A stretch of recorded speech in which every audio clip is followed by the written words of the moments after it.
ಅಂತಿಂತ ಮಹಿಳೆಯಲ್ಲ. ತನ್ನ ಸ್ಕೂಲ್ಗೆ ಬರ್ತಿದ್ದ ಮಕ್ಕಳ ತಂದೆಗೇನೆ ಮುತ್ತು ಕೊಟ್ಟು ಹನಿ ಟ್ರ್ಯಾಪ್ ಮಾಡಿದ್ದಲ್ಲದೆ ಅವರಿಂದ 50,000 ರೂಪಾಯಿ ಸುಲಿಗೆ ಮಾಡಿದ್ದಾಳೆ. ಮತ್ತೆ ಬೆದರಿಕೆಯೊಡ್ಡಿ 1 ಲಕ್ಷ ರೂಪಾಯಿಗೂ ಹೆಚ್ಚು ಹಣ ವಸೂಲಿ ಮಾಡಿದ್ದಲ್ಲದೆ ಲಕ್ಷಾಂತರ ರೂಪಾಯಿ ಹಣಕ್ಕೆ ಬೇಡಿಕೆ ಇಟ್ಟಿದ್ದಾಳೆ.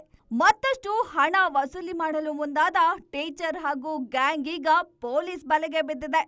ಬೆಂಗಳೂರಿನ ಮಹಾಲಕ್ಷ್ಮಿ ಲೇಔಟ್ನಲ್ಲಿ ಖಾಸಗಿ ಪ್ರೀ ಸ್ಕೂಲ್ ನಡೆಸುತ್ತಿದ್ದ ಶ್ರೀದೇವಿ ರುಡ್ಗಿ ಎಂಬಾಕೆಯೇ ಹನಿ ಟ್ರ್ಯಾಪ್ ನಡೆಸಿದ ಶಿಕ್ಷಕಿ. ಇನ್ನು ಈ ಟೀಚರ್ನ ಹನಿ ಟ್ರ್ಯಾಪ್ ಬಲೆಗೆ ಬಿದ್ದ ಪೋಷಕ ಯಾರು ಅಂತ ನೋಡೋದಾದ್ರೆ ಈತನ ಹೆಸರು ರಾಕೇಶ್. ಆರೋಪಿ ಶ್ರೀದೇವಿಗೆ 2023ರಲ್ಲಿ ರಾಕೇಶ್ನ ಪರಿಚಯವಾಗಿತ್ತು. ರಾಕೇಶ್ನಿಂದ ಶಾಲೆ ನಿರ್ವಹಣೆ, ತಂದೆಯ ಚಿಕಿತ್ಸೆಗೆಂದು ಶ್ರೀದೇವಿ 4 ಲಕ್ಷ ರೂಪಾಯಿ ಸಾಲ ಪಡೆದಿದ್ಲು. 2024ರ ಮಾರ್ಚ್ನಲ್ಲಿ ವಾಪಸ್ ಕೊಡುವುದಾಗಿ ತಿಳಿಸಿದ್ಲು. ಆದ್ರೆ ಹಣ ವಾಪಸ್ ಕೇಳಿದಾಗ ಕೊಟ್ಟಿರಲಿಲ್ಲ. ತುಂಬಾ ಕಷ್ಟ ಇದೆ, ಹಣ ಈಗ ಕೊಡಲು ಆಗೋದಿಲ್ಲ, ನೀವು ನಮ್ಮ ಶಾಲೆಯ ಪಾರ್ಟ್ನರ್ ಆಗಿ ಎಂದಿದ್ಲು. ನಂತರ ಇಲ್ಲಿಂದ ಶುರು ಆಯ್ತು ಪಾರ್ಟ್ನರ್ಶಿಪ್ ಸುತ್ತಾಟ ಎಲ್ಲ. ಇಬ್ಬರ ನಡುವೆ ಸಲುಗೆ ಬೆಳೀತು. ಇಬ್ಬರು ಹಲವೆಡೆ ಜೊತೆಯಾಗಿ ಸುತ್ತಾಟ ನಡೆಸಿದ್ರು. ಶ್ರೀದೇವಿ ಜೊತೆ ಮಾತಾಡೋಕೆ ಅಂತ ರಾಕೇಶ್ ಹೊಸ ಸಿಮ್ ಹಾಗೂ ಫೋನ್ ಅನ್ನ ಖರೀದಿ ಮಾಡಿದ್ರು.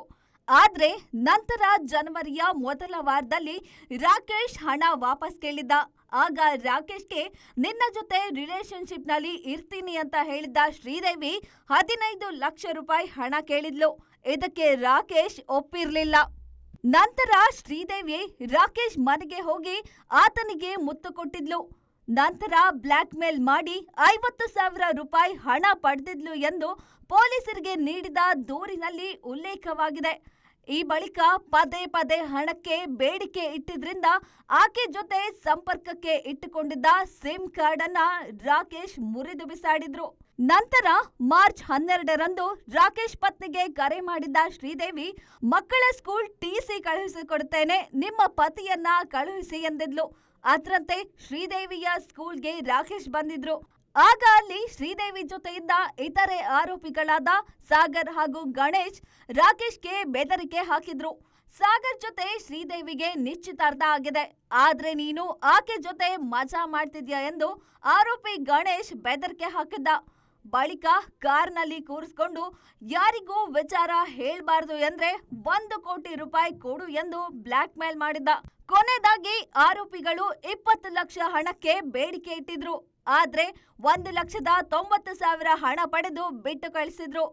ಆದ್ರೆ ಉಳಿದ ಹಣ ನೀಡುವಂತೆ ಪ್ರಾಣ ಬೆದರಿಕೆ ಹಾಕಿದ್ರು ಎಂದು ರಾಕೇಶ್ ಆರೋಪಿಸಿದ್ದಾರೆ. ಹೀಗಾಗಿ ರಾಕೇಶ್ ಈಗ ಸಿಸಿಬಿ ಪೊಲೀಸರಿಗೆ ದೂರು ನೀಡಿದ್ರು. ಈ ದೂರಿನ ಅನ್ವಯ ಶ್ರೀದೇವಿ, ಅರುಣ್ ಮತ್ತು ಸಾಗರ್ನನ್ನ ಬಂಧಿಸಲಾಗಿದೆ.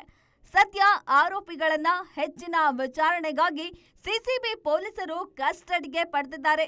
3 ಆರೋಪಿಗಳು ಕೂಡ ವಿಜಯಪುರದ ಮೂಲದವರಾಗಿದ್ದಾರೆ. ಗ್ಯಾರಂಟಿ ನ್ಯೂಸ್, ಸುದ್ದಿ ಖಚಿತ, ನ್ಯಾಯ ನಿಶ್ಚಿತ.